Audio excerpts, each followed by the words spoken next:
ஆன்மீக எழுத்தாளரும் ஆன்மீக சொற்பொழிவாளருமான பி. சுவாமிநாதன் எழுதியுள்ள ஆன்மீக நூல்கள் அனைத்துமே தாமரை பிரதர்ஸ் மீடியாவில் கிடைக்கும்.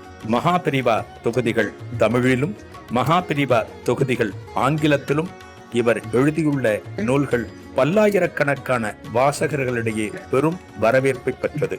இவற்றை தவிர திருப்படி சரணம் உட்பட ஏராளமான ஆன்மீக நூல்கள் தாமரை பிரதர்ஸ் மீடியாவில் கிடைக்கும். ஸ்ரீ குருபியோ நமக. ஓம் காஞ்சிவாசாய வித்மகே சாந்த ரூபாய திமகி தன்னச்சந்திரசேகரேந்திர பிரச்சோதியாத். எல்லாருக்கும் நமஸ்காரம். மகாபெரிவா மகிமை அனுபவத்தில் ஒரு புது அனுபவத்தை பார்க்க ஆரம்பிச்சிருக்கோம். பெரியவா கலவையில் இருக்க ஏதோ ஒரு விழா, ஏதோ ஒரு விசேஷம் நடக்கிறது. கூட்டமான கூட்டம் கலவைக்கு வருது. இந்த விசேஷம் நடக்கிற இடத்துக்கு ஒரு 2-3 கிலோமீட்டர் தள்ளி இருக்கிற ஒரு கிராமத்திலிருந்து ஒரு சிறுவன் வந்திருக்கான். ஒரு ஆர்வத்தினால் உந்தப்பட்டு இந்த கேம்புக்கு வந்திருக்கான். சாப்பாடு சாப்பிட்ருக்கான், ஒரு பையை பார்த்துருக்கான், ஒரு பொருளை பார்த்துருக்கான், அதை எடுத்துன்னு போகிறான்னு பார்த்தோம். போகிறப்ப ஊழியர் ஒருத்தர் பிடிச்சிட்டார். அவர் கேட்குறார், என்னடா இது, ஏது இது, இங்கே எடுத்த பையன் ஒத்துட்டான். இது உள்ளேருந்து எடுத்தேன், எனக்கு பிடிச்சிருந்து நான் எடுத்துன்னு போகிறேன் அப்படின்ட்டு. திருட்டெல்லாம் தெரியல இந்த பையனுக்கு. நீ ஏன் எடுத்துன்னு போவிய? ஒரு பொருளை பார்த்துட்டு உனக்கு பிடிச்சிருந்ததுன்னா யாருக்கிட்டையும் கேட்காம, யாருக்கும் தெரியாமல் நீ ஏன் எடுத்துன்னு போவிய? இது திருட்டுத்தனம். இந்த வயசுலே உனக்கு இந்த புத்தி வந்ததுன்னா அப்படின்னு அவர் பேச ஆரம்பித்து, உன்னை போலீஸில் பிடிச்சி கொடுத்தா தான் சரியாக வரும் அப்படிங்கிறது. இந்த நிகழ்ச்சிக்கு யாரோ ஒரு 2-3 போலீஸ்காரெல்லாம் வந்திருக்கா, காவலுக்கு வந்திருக்கா, எஸ்கார்டுக்கு வந்திருக்கா. பெரிய நிகழ்ச்சின்னா அசம்பாவிதம் இருக்கா இல்லையா, ப்ரொடெக்ஷன் வேணுமா இல்லையா, பேருக்கு இருப்பா, போலீஸ்காராக இருக்கணும்.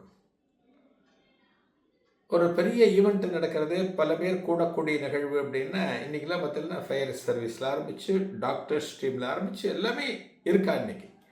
இதெல்லாம் ஒரு காலத்தின் அவசியம். இதெல்லாம் இங்கே பார்த்தீங்கன்னா அந்த பையன் ஒத்துண்டான். நான் எடுத்துன்னு போனேன், பிடிச்சது எடுத்துன்னு போனேன். இவர் விடலை.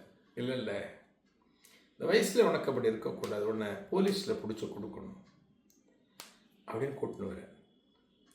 இந்த போலீஸுங்கிற வார்த்தையை கேட்டோடனே அந்த பையனுக்கு கண்கள் தழும்புறது. நல்ல குடும்பத்து பையன், நல்ல குடும்பத்து பையன், பக்கத்தில் கிராமம், அப்பா அம்மா விவசாய குடும்பம், நல்ல முறையில் வளர்த்துருக்கா. இந்த காரியத்தினால தன்னோட குடும்பத்து பேர் கொடுமா, அப்பா அம்மாவை விஷயம் தெரிஞ்சு அவங்க நம்மளை அடிப்பாங்களே, போலீஸ்கிட்ட போகிறாங்களே, இதெல்லாம் ஒரு சின்னதாக அவனுடைய மனசில் ஒரு சஞ்சலத்தை உண்டு பண்ணுறது. ஒரே தவறுன்னு வச்சுக்கோங்களேன். ஒரு தவறுக்கு தண்டனை இல்லை அப்படின்னா இந்த தவறு பெருகின்றே போகும். ஏன் தப்புக்கு ஒரு தண்டனைன்றதை வச்சிருக்க? ஒரு தப்பு பண்ணுறோம், ஒரு கோர்ட்டு, போலீஸு, நீதிமன்றம் எல்லாம் போகிறோம்.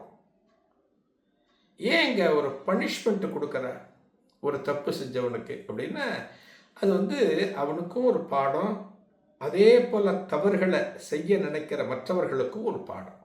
இப்படிலாம் தப்பு பண்ணால் நமக்கும் தண்டனை கிடைக்கும், நம்ம குடும்பத்தில் இருக்கிற பலருடைய மானமும் வெளியில் கப்பல் ஏறும், இதெல்லாம் தெரிஞ்சுக்கிறதுக்கு தான். இந்த பையன் யோசிக்கிறான், அப்பா அம்மாவுக்கு தெரிஞ்சால் ரொம்ப கஷ்டமாச்சே, நம்மளை அடி நடிச்சுடுவாங்களே அப்படின்னு பயந்துட்டே அவர் கூட வர. அவர் உள்ள கூட்டின்னு போகிறார். போலீஸ்கிட்ட போகலான்னு போகிற போது அவருடைய மனசில் தோன்றது, திடீர்னு பெரியவாட்டை கூட்டின்னு போயிடுவோம். எதுக்கு போலீஸில் கொடுப்பானே, பெரியவாட்டை கேட்போம், பெரியவா என்ன சொல்கிறாரோ அதன்படி செய்யலாம் அப்படின்னு தீர்மானித்து இந்த சிப்பந்தி ஊழியர் என்ன பண்ணுறார், இந்த சிறுவனை, அவன் அந்த பையை வச்சுட்டுருக்கான் கையில், அவனை பெரியவாட்டை கூட்டின்னு போகிறார். பெரியவா கலவையில் இந்த கேம்பில் ஒரு 4-5 பேர், யாரோ முக்கியஸ்தர்கள் வந்திருக்கா. அவரோட பெரியவா பேசிகிட்டு இருக்கா. இவர் வெளியில் நிற்கிற, இந்த பையனை வச்சு நிற்கிற.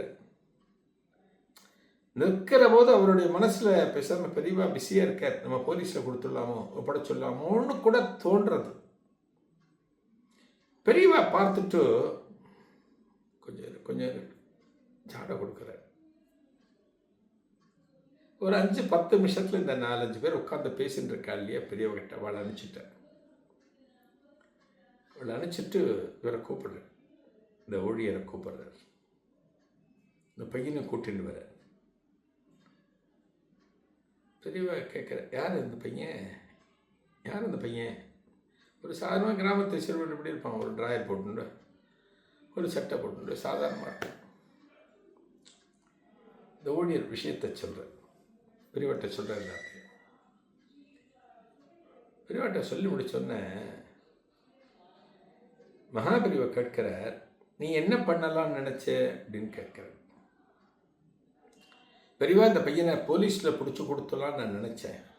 தப்பு பண்ணிட்டான், திருடிட்டான். இந்த பையன் இந்த பொருளை திருடிட்டான். நான் போலீஸில் கொடுக்கலான்னு நினச்சேன், இங்கே இருந்திருக்க. அப்புறம் உங்ககிட்ட கேட்காம நான் எதுவும் தனியாக பண்ணக்கூடாது பெரியவா, அதான் உங்ககிட்ட கூட்டின்னு வந்தேன். பெரியவா சொல்கிற, நல்ல வேளை நீ என்கிட்ட கூட்டின்னு வந்த அப்படின்னு சொல்லிட்டு இந்த பையனை பார்க்குற பெரியவன். அவன் பயந்துட்டே இருக்கான்.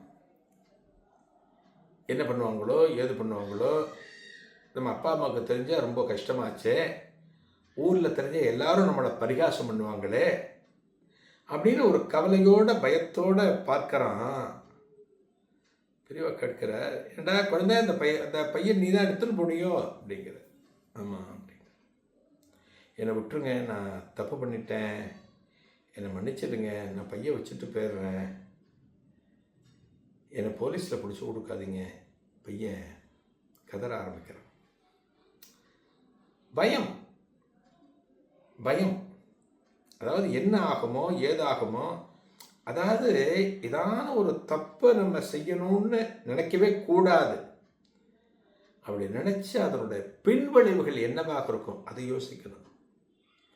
இந்த தப்பு செஞ்ச பிறகு, நம்ம காவல்துறையில் மாட்டின்ற பிறகு, நம்ம நீதிமன்றத்தால் ஒரு தண்டனை கொடுத்த பிறகு பேப்பரில் நியூஸ் வரும். நமது குடும்பத்தில் இருக்கிறவங்க நிம்மதியாக இருக்க முடியுமா? எத்தனை அவமானங்கள் தேடி வரும், எத்தனை கெட்ட பேர் தேடி வரும், எல்லாவற்றையும் பார்க்கணும். இதெல்லாம் யோசிச்சோன்னா தப்பு செய்யணுங்கிற எண்ணமே யாருக்குமே வராது. இந்த பையன் தெரியாமல் பண்ணிட்டான், அறியாமல் பண்ணிட்டான், ஒரு ஆர்வத்தில் பண்ணிட்டான். ஆனால் பின்னாடி நடக்கிற பின் விளைவுகளை யோசிக்கிறான். பெரியவட்ட கெஞ்சரா என்னை விட்டுருவோன்னு. இதன் தொடர்ச்சி என்ன அடுத்த நிகழ்வில் காணலாம். நன்றி, வணக்கம். ஆன்மீக எழுத்தாளரும் ஆன்மீக சொற்பொழிவாளருமான பி. சுவாமிநாதன் எழுதியுள்ள ஆன்மீக நூல்கள் அனைத்துமே தாமரை பிரதர்ஸ் மீடியாவில் கிடைக்கும். மகாபிரிவா தொகுதிகள் தமிழிலும், மகாபிரிவா தொகுதிகள் ஆங்கிலத்திலும் இவர் எழுதியுள்ள நூல்கள் பல்லாயிரக்கணக்கான வாசகர்களிடையே பெரும் வரவேற்பை பெற்றது. இவற்றை தவிர திருப்படி சரணம் உட்பட ஏராளமான ஆன்மீக நூல்கள் தாமரை பிரதர்ஸ் மீடியாவில் கிடைக்கும்.